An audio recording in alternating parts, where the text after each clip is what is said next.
होंगे। हमसे जुड़ने के लिए हमारे चैनल को सब्सक्राइब कीजिए और अपने फ्रेंड को शेयर कीजिए। आज अपन पढ़ेंगे इलेक्ट्रोकेमिस्ट्री, विद्युत रसायन। तो आप हेडिंग लगाओगे विद्युत रसायन, विद्युत रसायन। सबसे पहले मैं आपको बताता हूं कि विद्युत रसायन या इलेक्ट्रोकेमिस्ट्री क्या होती है। तो भौतिक रसायन विज्ञान की वह शाखा जिसके अंतर्गत विद्युत ऊर्जा व रासायनिक ऊर्जा में अंतर परिवर्तन का अध्ययन किया जाता है, उन्हें विद्युत रसायन कहा जाता। भौतिक रसायन विज्ञान की वह शाखा जिसके अंतर्गत विद्युत ऊर्जा व रासायनिक ऊर्जा में अंतर परिवर्तन, या अपन ऐसे कह सकते हैं कि विद्युत ऊर्जा रासायनिक ऊर्जा में और रासायनिक ऊर्जा विद्युत ऊर्जा में किस प्रकार परिवर्तित होती है का अध्ययन किया जाता है, उसे विद्युत रसायन कहा जाता। अब विद्युत ऊर्जा रासायनिक ऊर्जा में बदलती है या रासायनिक ऊर्जा विद्युत ऊर्जा में बदलती है, और इसमें बदलने के लिए आपको युक्ति चाहिए या डिवाइस चाहिए, और डिवाइस के रूप में आपका होता है सेल। डिवाइस के रूप में क्या होता है आपका सेल।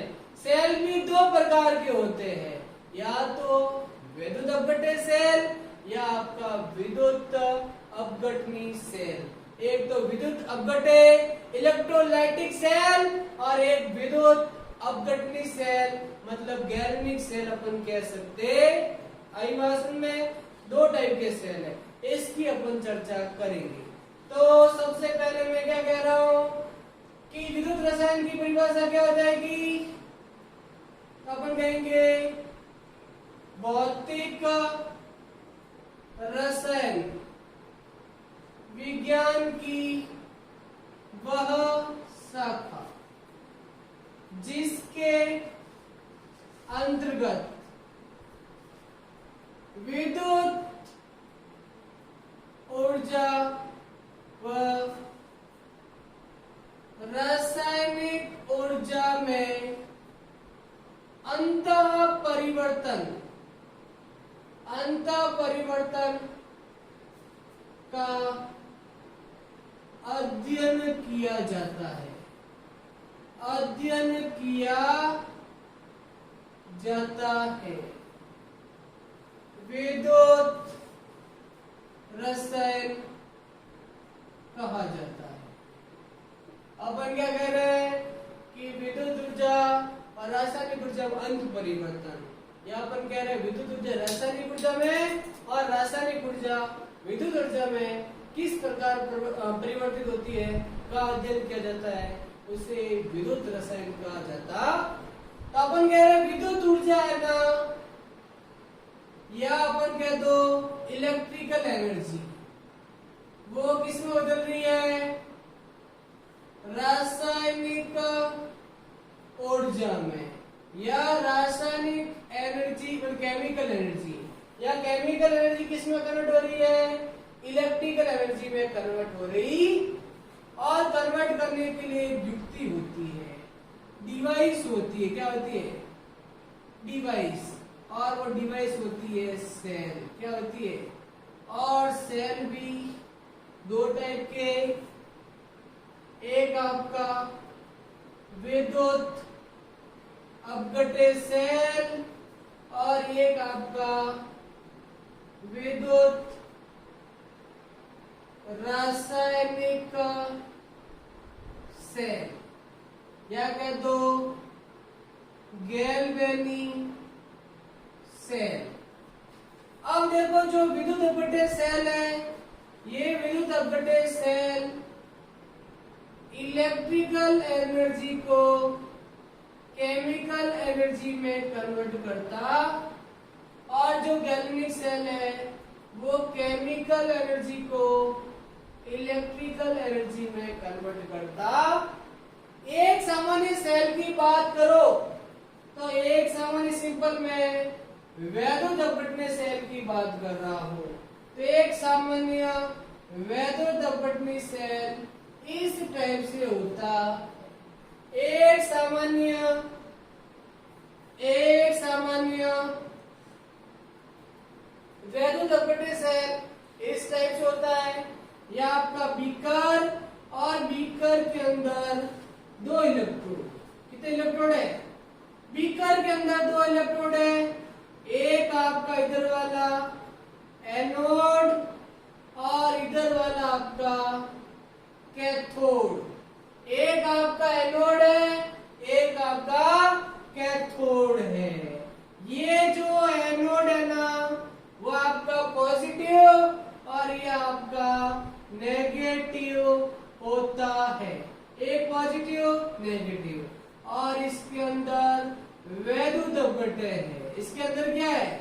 इसके अंदर विद्युत अपघट्य होता है। यहाँ पर आपका ऑक्सीडेशन होता है, क्या होता है? और यहाँ आपका रिडक्शन, मतलब यहाँ आपका ऑक्सीकरण होता है और यहाँ आपका अपचयन होता है। एक सिंपल वैद्युत अपघट्य सेल इस प्रकार से होता।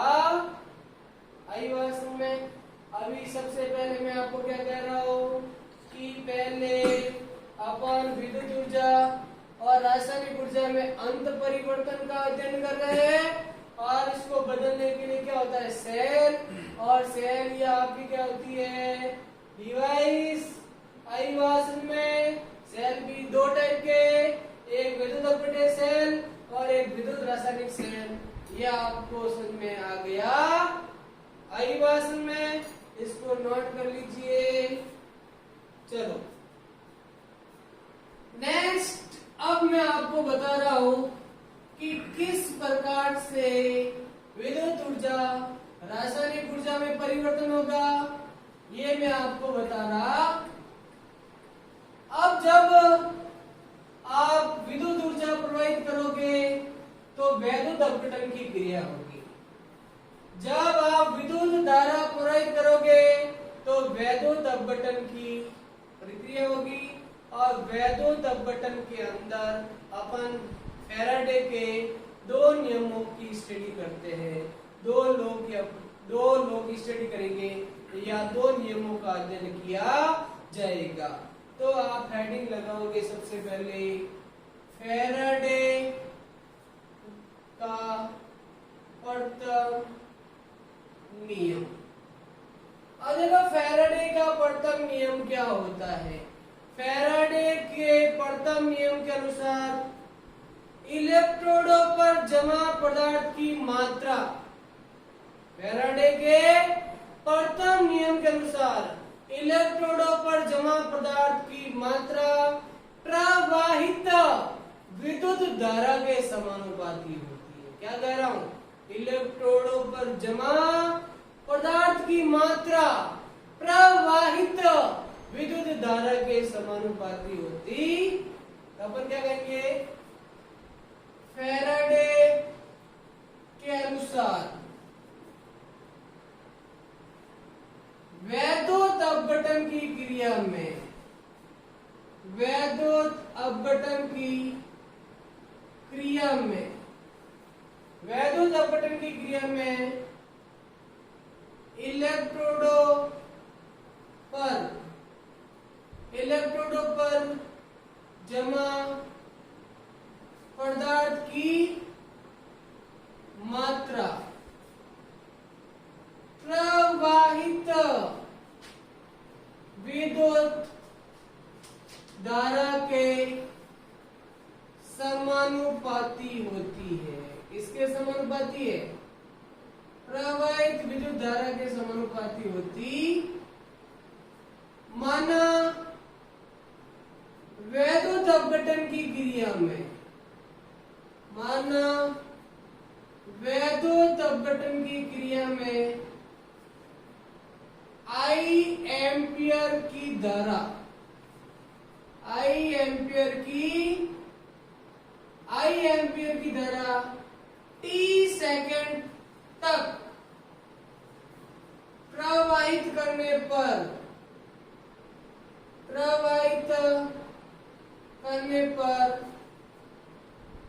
इलेक्ट्रोडों पर जमा पदार्थ की मात्रा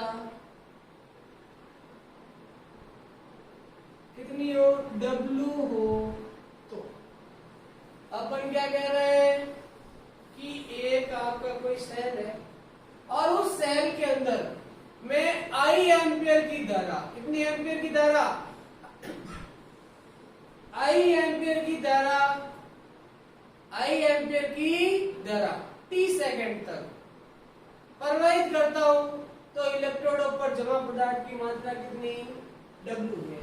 तो अपन क्या कह देंगे, W समानुपाती आई टी, या अपन ये भी कह सकते थे W समानुपाती Q, और वैसे Q बराबर होता है आई टी। तो आप ऐसे भी लिख सकते हो W समानुपाती आई टी, और जैसे ही समानुपाती का निशान हटेगा तो Z आ जाएगा, क्या आ जाएगा, Z आई टी।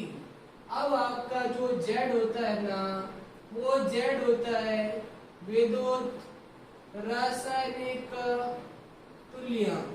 क्या होता है, विद्युत रासायनिक तुल्यांक। अगर I is equal to 1 ampere और T is equal to 1 second, तो आप लिख दोगे, बताओ ये एक, तो W इज इक्वल टू क्या जाएगा, Z, W is equal to Z। इसका मतलब Z की परिभाषा क्या होगी कि अगर 1 एम्पियर की धारा 1 सेकंड तक प्रवाहित की जाए, 1 एम्पियर की धारा अगर 1 सेकंड तक प्रवाहित की जाए, तो इलेक्ट्रोडों पर जमा पदार्थ की मात्रा किसके बराबर होती है, विद्युत रासायनिक तुल्यांक के बराबर होती। 1 एम्पियर की धारा 1 सेकंड तक प्रवाहित की जाए, तो इलेक्ट्रोडों पर जमा पदार्थ की मात्रा W के बराबर हो, जमा पदार्थ की मात्रा W किसके बराबर होती है, विद्युत रासायनिक तुल्यांक के बराबर होती।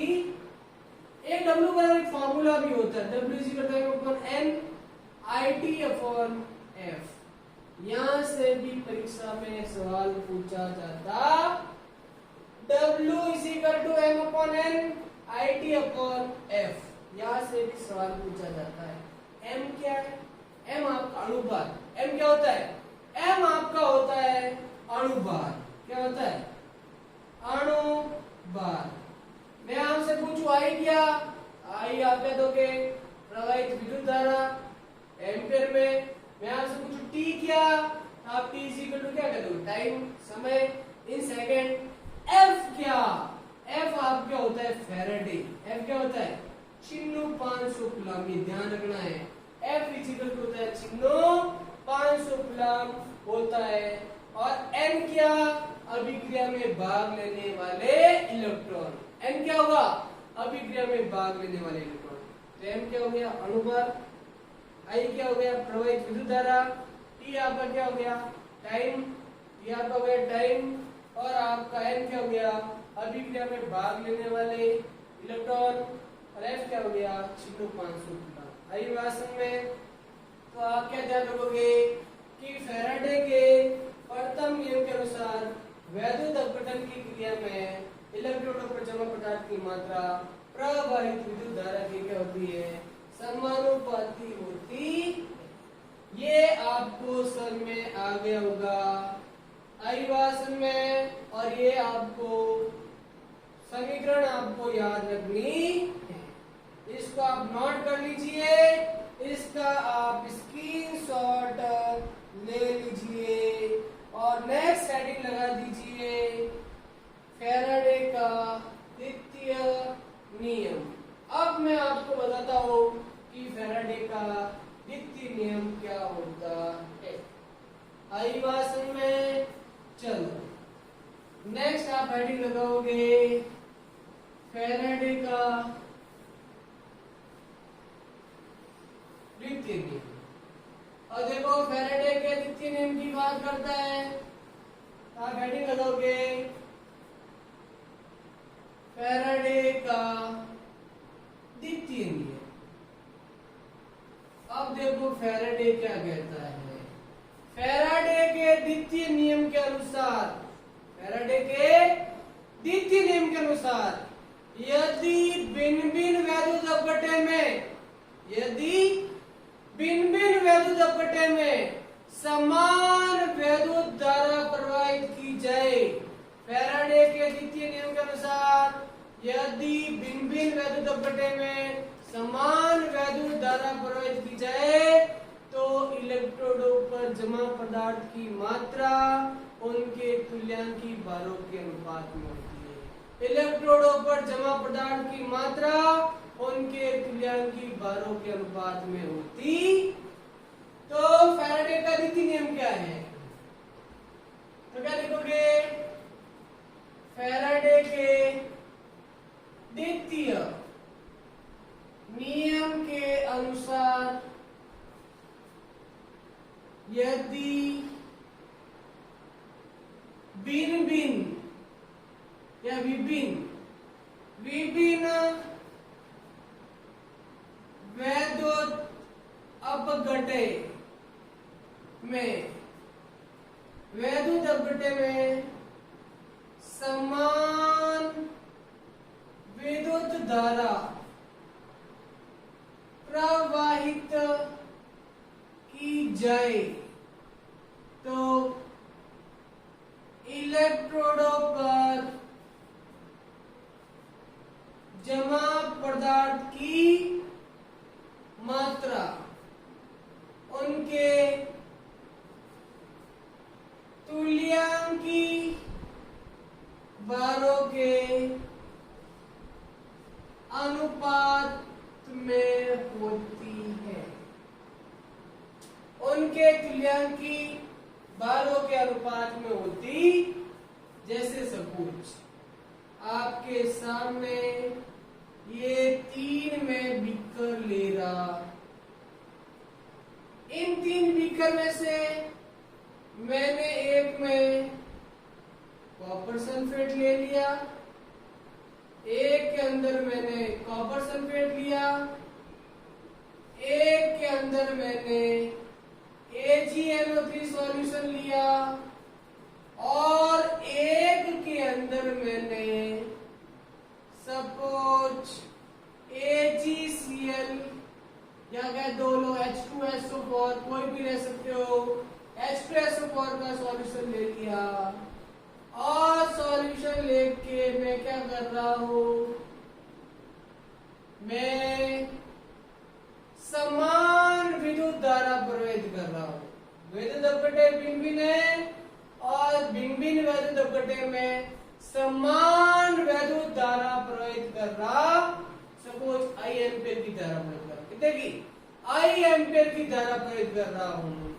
सपोज यहाँ पर जो पदार्थ जमा हुआ उसकी मात्रा W1 है और यहाँ जो जमा हुआ उसकी W2 और यहाँ पर जो जमा हुआ उसकी W3।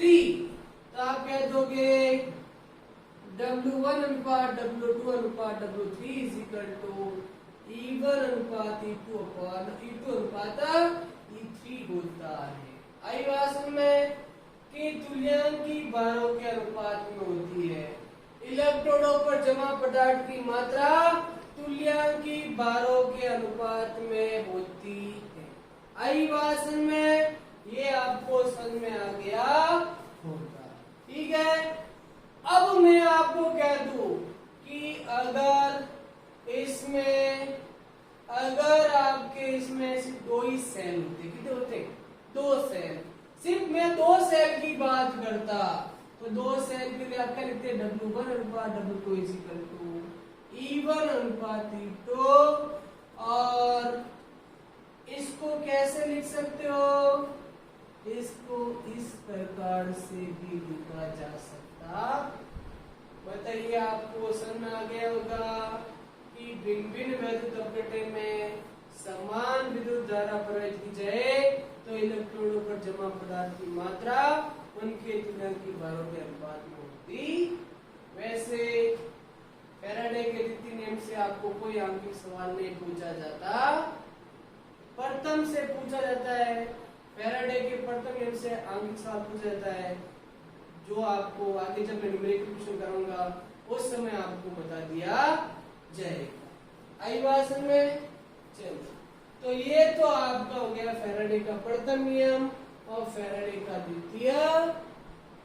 अब देखो, अगर अपन फैराडे के प्रथम नियम के न्यूमेरिकल सवाल की बात करें, तो न्यूमेरिकल सवाल करने से पहले, क्योंकि न्यूमेरिकल सवाल मैंने अभी आपको एक फॉर्मूला बताया था, तो न्यूमेरिकल सवाल करने से पहले आपको वैद्युत अपघटन आना चाहिए। क्या आना चाहिए? कि वैद्युत अपघटन किस प्रकार से होगा, वैद्युत अपघटन की क्रिया आपको पता होनी। वैद्युत अपघटन की क्रिया का मतलब क्या है, मैंने आपको थोड़ी देर पहले बताया था कि आप एक बीकर लीजिए और बीकर के अंदर वैद्युत अपघटन लो। एक आपका एनोड था और एक आपका कैथोड था।